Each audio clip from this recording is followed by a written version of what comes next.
Bonjour, bonsoir, chers compatriotes, selon l'endroit de la planète où vous vous trouvez pour me suivre.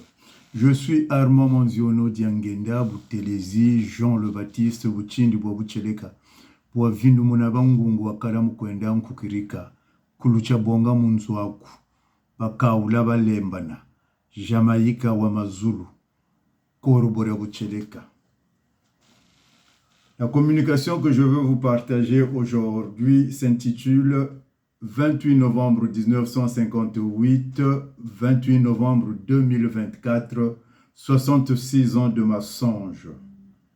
Pendant que le peuple congolais s'exaltait à l'idée de devenir des êtres souverains, certains esprits retors, avides de propositions et de projets politiques s'attisaient, concoctaient des stratagèmes au relent destructeurs qui impacteront à jamais la vie de ce jeune État, qui jusqu'à ce jour ne vit que des larmes, des pleurs, des douleurs et des remords. Cela justifie les causes qui déterminent le droit de lutter contre le système rétrograde du PCT. Au regard de cette généalogie, il est temps que les bonnes questions soient posées par les citoyens sur les zones d'ombre et les pages noires de notre histoire pour garantir un avenir radieux à la postérité. Prendre le temps de réfléchir, se concentrer sur ce qui arrive au Congo pour susciter un véritable engouement d'un éveil patriotique. Et enfin construire des propositions pour cohabiter, vivre ensemble, bref, construire un projet commun, si cela est encore possible. Prenons le courage de briser l'omerta, d'ouvrir la boîte de Pandore, considérant que les affaires qui seront évoquées dans cet exposé sont déjà en partie connues, pour dresser un bilan exhaustif que possible sur la création de la République, des origines à nos jours, sur la notion de l'intérêt tribal à l'intérêt national. 66 ans pour rien.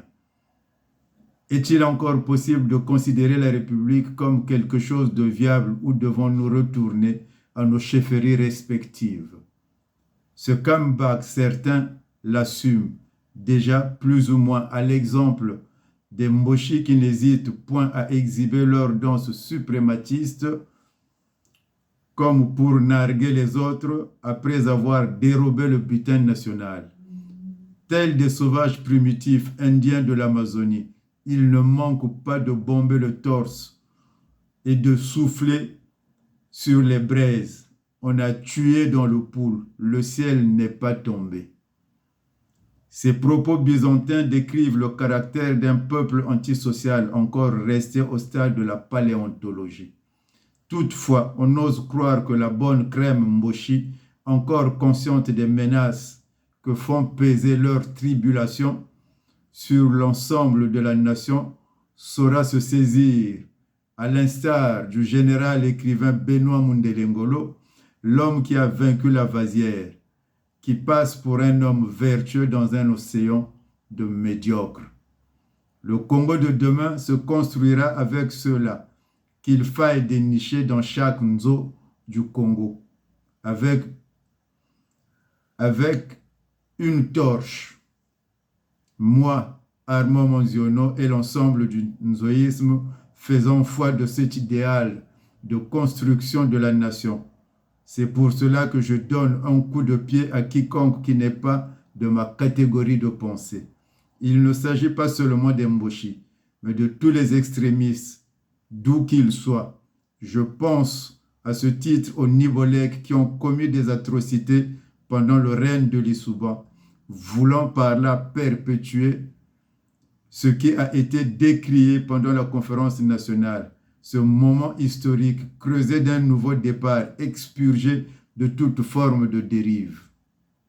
Pendant que les Vili font preuve d'une hospitalité légendaire, malgré les saccages et les profanations commis sur leur cosmogonie par certains envahisseurs qui ne reculent devant rien pour imposer leur modus vivendi plutôt de le partager.